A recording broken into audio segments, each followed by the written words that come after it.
Bukarešte Gruzijai žadėta narystė NATO vis dar lieka miglota, o be jos šiandien trapi ir prieš kelias dienas Gruzijos atšvęsta nepriklausomybė. Gruzijos ambasadorė Lietuvoje teigia, kad Krymo okupacijos jokių būdų negalima priimti kaip įvykusio fakto, o jį grąžinti Ukrainai privalu, jei reikės, net ir karinėmis priemonės. Katūnas Sulukvaci kalbino Giedrę Baltrušytę. Ambasadorė, Gruzijos balso diskusijose apie Rusiją ir Ukrainą beveik nesigirdi. Kokia jūsų šalies pozicija šiuo klausimu? Kaip dėrėtų spręsti krizę?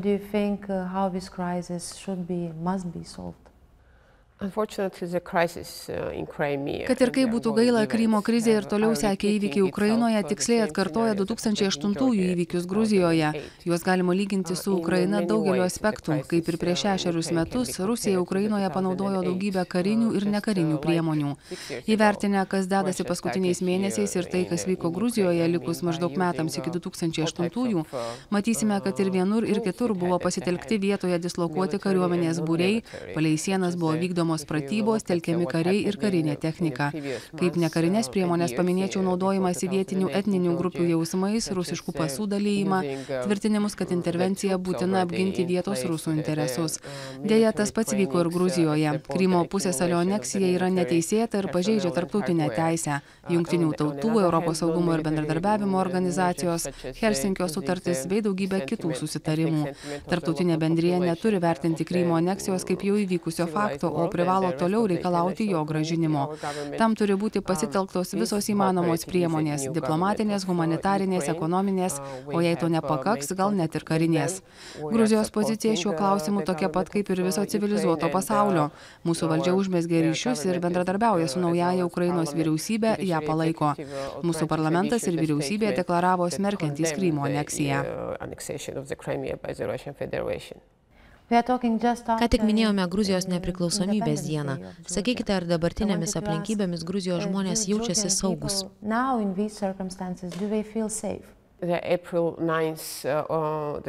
Balandžio 9-ąją sukako lygiai 25 metai, kai 89-aisiais Sovietų armija Tbilisio centre susidorojo su taikiais protestuotojais. Tada 21 žmogus žuvo, keli šimtai buvo sužeisti, o tūkstančiai apnuodyti dujomis. Labai gaila, tačiau praėjus 25 metams ir vėl stebime situaciją, kai Rusija siunčia karius į svetimas teritorijas ir kartoja tuos pačius veiksmus. Tarptautinė bendruomenė privalo to nepamiršti. Deja, negaliu pasakyti, kad Gruzija šiandien jaučiasi saugiai. Kaip žinia, rusų kariai dislokuoti vos už 40 km nuo sostinės Tbilisio, o Gruzijos regionai Pietų Osetija ir Abchazija tebėra okupuoti. Ir mes nežinome, kokie žingsniai gali sekti toliau. Šiomis aplinkybėmis gyvybiškai svarbu, kad tarptautinė bendruomenė palaikytų Gruziją ir svarbiausius jos užsienio politikos tikslus – europinę bei transatlantinę integraciją.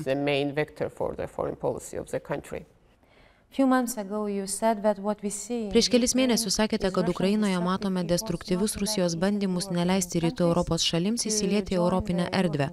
Kaip manote, ar diplomatinis karas dėl Ukrainos gali paveikti ir Gruzijos ateitį? Ko tikitės iš ES ir NATO?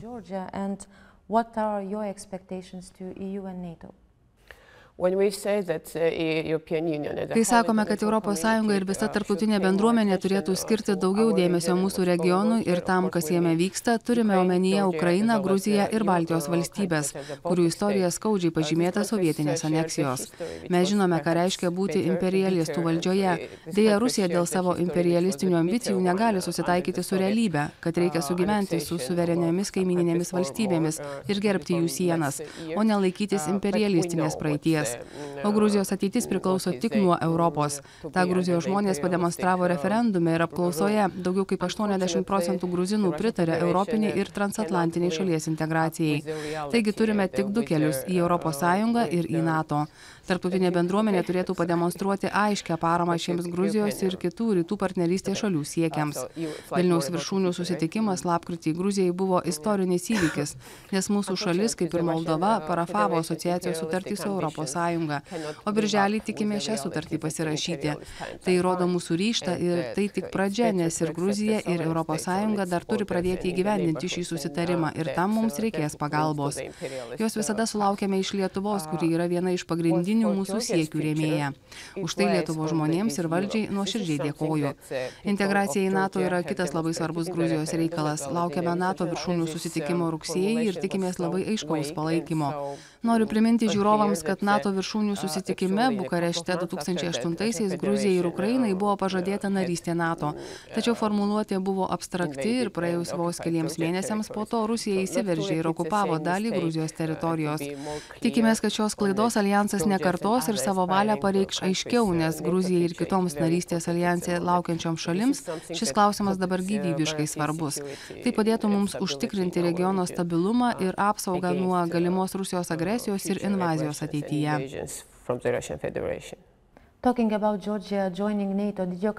Kalbant apie NATO, ar Gruzija sulaukė pažadų su konkrečia įstojimo į aljansą data ir kokius kriterijus Gruzija dar turi išpildyti?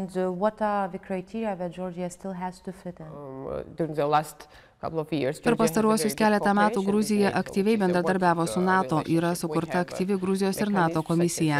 Gruzija kasmet gauna NATO įvertinimus, kurie iki šiol buvo teigiami ir vis gerėja. Tai reiškia, kad Gruzija įvykdo jai skirtas užduotis ir tinkama linkme reformuoja institucijas.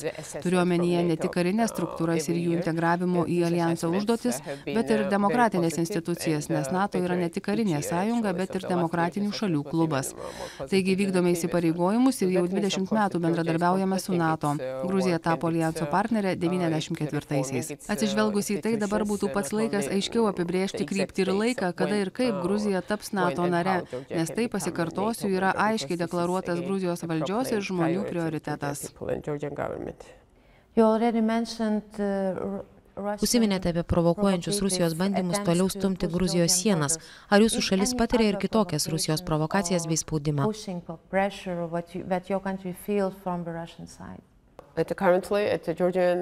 Padėtis okupuotose Gruzijos teritorijose nerami. Rusijos kariai stato įtvirtinimus ir sieną palei okupacijos liniją. Ir kasdien vis stumia šias sienas gilyn į Gruziją, tai po centimetrą, tai po metrą. Tuo pat metu vis girdime apie gruzinams dalyjamus rusiškus pasus, todėl atmosfera tikrai nesuteikia pagrindo atsipalaiduoti. Apie tai turi kalbėti ne tik Gruzija, bet ir tarptautinė bendrija. Kokios Europos pagalbos Gruzijai reikia labiausiai? Ar ką nors gali padaryti ir Lietuva ir kaip jūsų manymų Gruzijos saugumas susijęs su stabilumu mūsų šalyje?